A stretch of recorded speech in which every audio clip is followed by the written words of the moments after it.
அடுத்த கலெக்ஷன் பார்த்துடலாமா? இது வந்து சாஃப்ட் மெட்டீரியல். நான் சொன்னேன் இல்லையா உங்களுக்கு, சந்தேரியில் சாஃப்ட் சந்தேரி. நம்ம காட்டன் சொல்கிறோம், நம்ம சாஃப்ட் காட்டன் மட்டும்தான் நான் வந்து சேல்கே கொண்டுட்டு வருவேன். ஏன்னா எனக்கே வந்து மொடா சொரசொராக இருக்கிற காட்டன் எனக்கு பிடிக்காது. குவாலிட்டியாக இருந்தால் மட்டும்தான் நான் வியர் பண்ணுவேன். அதே குவாலிட்டியை தான் உங்களுக்கு நான் கொடுக்கணுங்கிறதுக்காகத்தான் நான் தேடி உங்களுக்கு அந்த சாஃப்ட்டு நமக்கு ஏன்னா நான் வியர் பண்ணும்போது நிறைய பேர் வந்து இந்த காட்டன் நீங்கள் நல்லா இருக்குப்பா, சாஃப்டாக இருக்குது நம்மக்கிட்ட கேட்டதுனால தான் இந்த பிஸ்னஸே ஆக்சுவலாக நான் வந்து ஒரு 10 இயர்ஸ் பிஃபோர் நான் ஸ்டார்ட் பண்ணேன். நார்மலாக நான் வந்து ஆஃப்லைனில் தான் நான் பண்ணிட்டு இருந்தேன். அதுக்கப்புறம் தான் ஆன்லைனுக்கு நம்ம பண்ண ஸ்டார்ட் பண்ணது. ஸோ எனக்கு என்ன பிடிக்குமோ, நான் எப்படி வியர் பண்ணுவேனோ, நான் எப்படி பார்த்து எனக்கு நான் பர்ச்சேஸ் பண்ணுவேனோ அந்த மாதிரி தான் நான் உங்களுக்கு பார்த்து ஒவ்வொரு கலெக்ஷனையும் கொண்டுட்டு வருவேன். ஏன்னா குவாலிட்டி தான் ரொம்ப ரொம்ப முக்கியம். இன்றைக்கி ஃபீல்டில் இருக்கலாம், நாளைக்கு காணாமல் போயிடுவாங்க. ஏன் அப்படின்னா குவாலிட்டி அங்கே இல்லாது ஜென்யூனாக இருக்கணும். நம்பிக்கை ரொம்ப ரொம்ப ரொம்ப ரொம்ப முக்கியம். எந்த விஷயமா இருந்தாலும் நம்பிக்கை இருந்தால் மட்டும்தான், தரம் இருந்தால் மட்டும்தான் அதில் நம்ம ஜெயிக்க முடியும். உறவு முறையில் பார்த்தீங்கன்னா ஹஸ்பண்ட் அண்ட் ஒய்ஃப்னாலும் சரி, பேரண்ட்ஸாக இருந்தாலும் சரி, குழந்தைகளாக இருந்தாலும் சரி, ஃப்ரெண்ட்ஷிப்பாக இருந்தாலும் சரி, யாராக இருந்தாலுமே நமக்குள்ளே வந்து கண்டிப்பான முறையில் நம்பிக்கை அது இருக்கணும். அது இருந்தால் மட்டும்தான் அந்த உறவு வந்து ரொம்ப நாளைக்கு எப்பயுமே கடைசி வரைக்கும் நீடிக்கும்.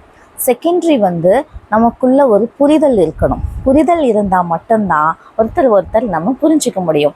ஓகே, சிவா சொன்னால் கரெக்டாக இருக்கும், அவள் கரெக்டான விஷயத்த மட்டும்தான் சொல்லுவா அப்படிங்கிற ஒரு புரிதல் இருந்தால் மட்டும்தான் எந்த உறவாக இருந்தாலும் கடைசி வரைக்கும் நீடிக்கும். கரெக்ட் தானே? ஓகே, நம்ம அந்த சாரீ கலெக்ஷன் பார்த்துடலாம். அதே மாதிரி தான் இப்போ என்ன சொல்ல வரேன் அப்படின்னா, உங்களுக்காக நான் சாஃப்டான குவாலிட்டியான ஒரு சாரீஸை மட்டும்தான் நான் பர்ச்சேஸ் பண்ணுவேன். அது எனக்கு சாட்டிஸ்ஃபேக்ஷனாக இருந்தால் மட்டும்தான் நான் அதை உங்களுக்கு காட்டவும் செய்வேன். ஓகேவா?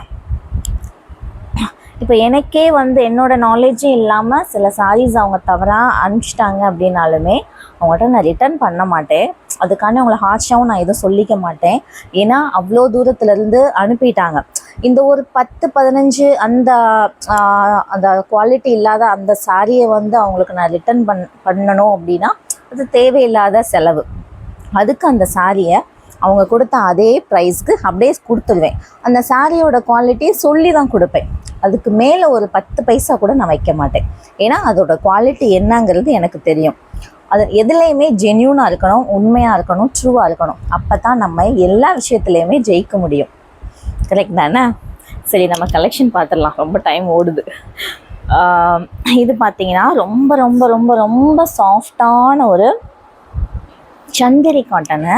இதில் ஜிக்ஸாக் மாடலில் வரும், ரொம்ப அழகாக இருக்கும். இந்த க்ரீன் பார்த்தீங்கன்னா உங்களுக்கு கரும்பச்சை கிடையாது, இந்த பாசப்பச்சைன்னு சொல்லுவாங்கள்ல, நல்லா டார்க்காக இருக்கும்ல பாசப்பச்சை, அந்த மாதிரி ஒரு பச்சை, நல்ல டார்க் கலர் தான் இது. இதில் பார்த்தீங்கன்னா பல்லு போர்ஷன் ரொம்ப அழகாக கொடுத்துருக்காங்க. அண்ட் தென் உங்களுக்கு இந்த புட்டா டிசைனில் உங்களுக்கு ப்ளவுஸ், இந்த மாதிரி ப்ளவுஸ் அழகாக இருக்குல்ல. கலர் ரொம்ப நல்லாயிருக்கும், சாஃப்டாக இருக்கும். நீங்கள் வியர் பண்ணிட்டு போகிறதுக்கு ரொம்ப நல்லாயிருக்கும். இந்த ப்ரைஸ் நான் சொல்லவே இல்லை. இது வந்து 799 வரும். ஏன்னா இது ப்ரீமியம் குவாலிட்டி. 799 வரும். உங்களுக்கு ஷிப்பிங் கொடுத்துட்றேன், ஃப்ரீயாக கொடுத்துட்றேன்.